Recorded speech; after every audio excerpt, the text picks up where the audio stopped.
BA third year political science के student, second paper unit first में आज का हमारा टॉपिक है नवीन अंतर्राष्ट्रीय आर्थिक व्यवस्था। इसका शॉर्ट फॉर्म है NIEO और इंग्लिश में इसका फुल फॉर्म है the new international economic order. द्वितीय विश्व युद्ध समाप्त हुआ 1945 में और उसके पश्चात एशिया, अफ्रीका, लैटिन अमेरिका महाद्वीप के विभिन्न देश एक एक करके स्वाधीन होते गए। इन्हें राजनीतिक स्वतंत्रता तो मिल गई, लेकिन आर्थिक दृष्टि से ये देश सही मायने में स्वतंत्र नहीं हुए थे। विश्व अर्थव्यवस्था का ऐसा ढांचा स्थापित हो चुका था जो न्याय और लोकतांत्रिक सिद्धांतों पर आधारित नहीं था। तो इस वजह से जो नए स्वतंत्र देश थे वो फिर आर्थिक उपनिवेशवाद के शिकार होने लग गए, जिसे नव उपनिवेशवाद भी कहा जाता है।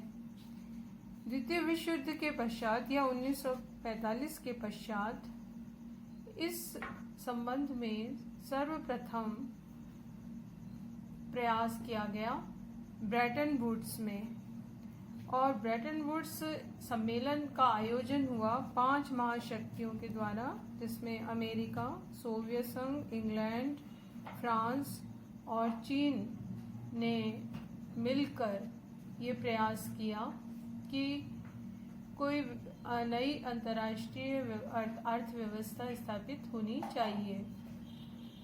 इसमें कुछ लैटिन अमेरिकी देश और ब्रिटिश उपनिवेश भी उपस्थित थे, उनके प्रतिनिधि इसमें शामिल हुए। इस ब्रेटन वुड्स सम्मेलन में आर्थिक व्यवस्था अमेरिका की एक योजना थी, जिसे अन्य प्रमुख औद्योगिक देशों का समर्थन भी प्राप्त हुआ। इसका उद्देश्य हित साधना था। धनी देशों के द्वारा औद्योगिक देशों के द्वारा इस तरह की योजना तैयार की गई कि जो अर्थव्यवस्था है विश्व स्तर की, वो अमीर और गरीब देशों के बीच असमानता और निर्भरता के संबंधों को संस्थागत रूप में जारी रखने की दृष्टि से बनाई जानी चाहिए। विश्व बैंक और अंतर्राष्ट्रीय मुद्रा कोष जैसी संस्थाओं के माध्यम से अमेरिका ने ये प्रयास किया था, और यह 1960-70 के विश्व की आवश्यकताओं और आकांक्षाओं के अनुरूप व्यवस्था थी। तीसरी दुनिया के या जो द्वितीय विश्व युद्ध के बाद स्वतंत्र हुए देश थे, उन विकासशील देशों की जो कमियां हैं उनको ध्यान में रखते हुए वैकल्पिक अर्थव्यवस्था के निर्माण की बात होने लगी। तो 20वीं शताब्दी से हम विभिन्न ऐसी घटनाएं देखते हैं जिनका कारण था विश्व में समानता, आपसी सहयोग और एक दूसरे के प्रति सम्मान की भावना हो, और इस पर आधारित विश्व समुदाय की स्थापना की जाए ताकि आर्थिक संबंधों का पुनर्निर्धारण हो सके।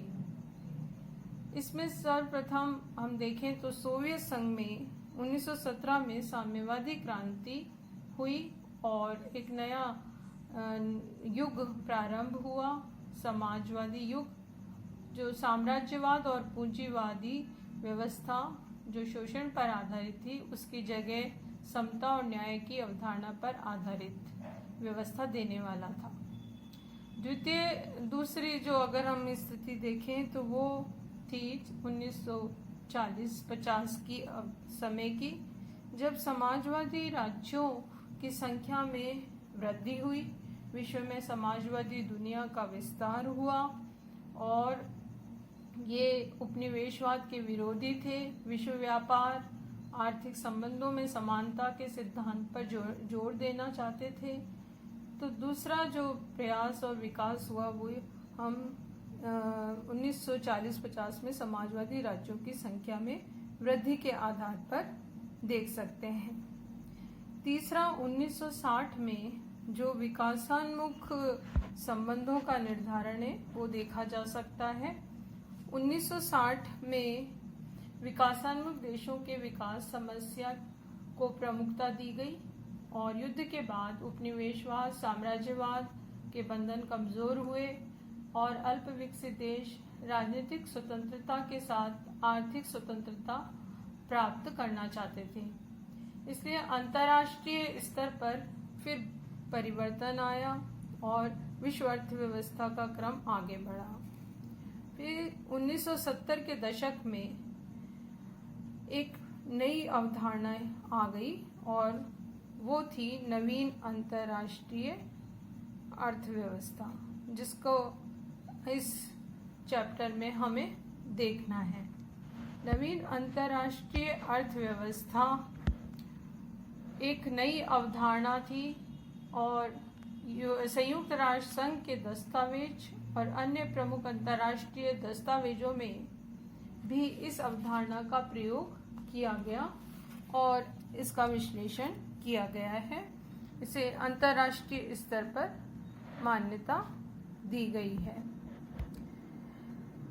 नवीन अंतर्राष्ट्रीय अर्थव्यवस्था क्या है, इसकी मीनिंग क्या है, अगर इसको हम देखें तो जितने भी नवोदित विकासशील देश हैं, अर्थात द्वितीय विश्व युद्ध या 1945 के पश्चात उपनिवेशवाद साम्राज्यवाद से जो स्वतंत्र हुए देश थे, एशिया, अफ्रीका और लैटिन अमेरिका महाद्वीप के नए देश, इन सभी देशों की ये इच्छा थी कि उनका आर्थिक विकास पूंजीवादी देशों पर निर्भर नहीं रहना चाहिए।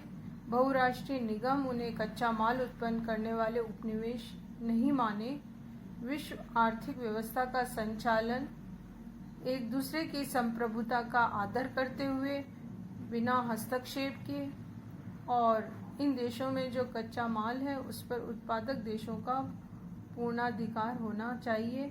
ऐसे सिद्धांतों पर आधारित होना चाहिए। ये वो सिद्धांत हैं जो कि पूरी तरह से विकासशील देशों के राष्ट्रीय हित के अनुकूल हैं और इससे उनको उनके कच्चे माल पर पूर्ण अधिकार भी प्राप्त हो जाता है। इससे इन देशों की आर्थिक स्वाधीनता सुरक्षित रहती है और ये इसी वजह से नवीन अंतर्राष्ट्रीय अर्थव्यवस्था की मांग की गई। विकासशील देशों को नवीन अंतर्राष्ट्रीय अर्थव्यवस्था से काफ़ी लाभ प्राप्त हो सकता है और वो अपने अर्थव्यवस्था का पुनर्निर्धारण कर सकते हैं। तो इस प्रकार हम इस नवीन अंतर्राष्ट्रीय अर्थव्यवस्था को, इसके अर्थ को स्पष्ट कर सकते हैं। ये नवीन अंतर्राष्ट्रीय अर्थव्यवस्था कुछ बुनियादी सिद्धांतों पर आधारित है, जिसमें पहला सिद्धांत खनिज संबंधी है। इससे स्पष्ट करते हुए कहा जा सकता है कि खनिज पदार्थ और समस्त प्रकार के आर्थिक क्रियाकलापों पर किसी राष्ट्र की संप्रभुता की स्थापना करना। दूसरा जो सिद्धांत है इसका वो है कच्चे माल की कीमत को घटाने बढ़ाने की प्रवृत्ति का निरोध करना।